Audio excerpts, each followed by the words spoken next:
মুহূর্তে পর্দায় দেখেন, আর আর পর্দায় দেখতে চেয়ে না। আমাদের এই চেহারা দেখায় লাভ নাই। মুভি যদি না করি, মানে এই চেহারা দেখার কী লাভ আছে বলেন? যেটা আছে অবভিয়াসলি ভালো, খারাপ কি আছে বলেন? তো এইটুকু বলতে পারি, যারা জিতবে সে আমার লোক। ইন ফিউচার আমার ইচ্ছে আছে যে আমি ক্যামেরার পিছনে কাজ করব। আমার অবসর বলেন আর কাজ বলেন, যাই বলেন, আমার এখন জান্নাত আমার মা। অবভিয়াসলি আমি অনেক ভালো লাগছে, মানে সবসময় বরাবরই ভালো লাগে। তো কিছু জিনিস মিস করছি, আগে কিছু ফ্রেন্ডদেরকে মিস করছি, নাম বলতে পারছি না।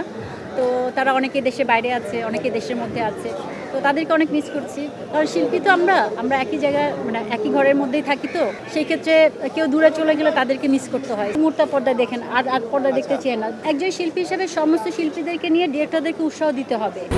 স্ট্রবেরি সুপার ডটেড ও ক্লাসিক ভ্যারিয়েন্ট সেন্সেশন জাগুক শিহরণ। মেনলি আমাদেরকে মুভি করতে হবে। আমাদের এই চেহারা দেখায় লাভ নাই। মুভি যদি না করি, মানে এই চেহারা দেখার কী লাভ আছে বলেন? সো আমাদেরকে মুভি করতে হবে, ডিরেক্টরদেরকে উৎসাহ দিতে হবে, ডিরেক্টরদের পাশাপাশি প্রডিউসারকে দিতে হবে। তারপর শিল্পীরা সুন্দর মতো করে পরিবেশন করতে হবে, যে আমরা সমস্ত শিল্পী মিলে সব ধরনের যার যে ধরনের ক্যারেক্টার যায় তাকে সেভাবে ক্যারেক্টার দিয়ে তাদেরকে কাজ করানো উচিত, আমি মনে করি। ম্যাডাম ফুলি শোনেন, সবসময় একরকম থাকে না। পৃথিবীতে কোথাও নিয়ম নাই, একটা টাইম স্ত্রী কোনো জায়গায় থাকে না। পৃথিবী দেখেন অনেক পরিবর্তনশীল। তো আমাদের বিস্তৃত পরিবর্তন হবে, এটা স্বাভাবিক, অস্বাভাবিক কিছু না। সেক্ষেত্রে আমি মনে করি যে যেটা আছে অবভিয়াসলি ভালো, খারাপ কি আছে বলেন? এর চেয়ে কত দুনিয়াতে কত গাজাবাসীরা দেখেন যুদ্ধের মধ্যে আছে, আমরা সেই অবস্থা থেকে তো ভালো আছি। তো সেই ক্ষেত্রে বলবো আমরা অনেক ভালো আছি। এখন সমস্ত শিল্পীদেরকে মিলে ডিরেক্টর প্রডিউসারদেরকে বলতে হবে, আপনারা আসেন, সুন্দর মতো আমাদেরকে নিয়ে কাজ করেন, জুনিয়র সিনিয়র সবাইকে নিয়ে কাজ করেন। এটাই চাও আমার কাছে।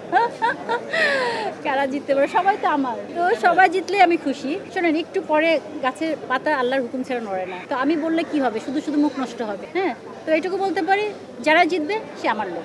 না, অবভিয়াসলি করবো, কিন্তু আমি ইলেকশন করতে চাই না। না, এটা যে কেন, এটা আসলে এই মুহূর্তে বলতে পারছি না। ইন ফিউচার আছে আল্লাহ যদি আমাকে হায়াত দেয়, আমি যদি বেঁচে থাকি। আমার মায়ের জন্য সবাই দোয়া করবেন। আমি আমার মাকে নিয়ে আছি বর্তমান। ইন ফিউচার আমার ইচ্ছে আছে যে আমি ক্যামেরার পিছনে কাজ করব। এটা আশা করিনি, কারণ এটা আশা তো কেউ করে না। শোনেন, আমার ঘরের সৌন্দর্যটা সবসময় থাকবে, এটাই তো চাইবো, তাই না? তো সেই ক্ষেত্রে ঘরে একটু কালার চেঞ্জ হতে পারে, কালারটাকে আবার চেঞ্জ করা যেতে পারে। তো সেই ক্ষেত্রে একটু ড্যামেজ হয়ে গেছে, ঠিক হয়ে যাবে, কালার করলে ঠিক হয়ে যাবে। আমার অবসর বলেন আর কাজ বলেন, যাই বলেন, আমার এখন জান্নাত আমার মা। সো আমি মাকে নিয়ে আছি।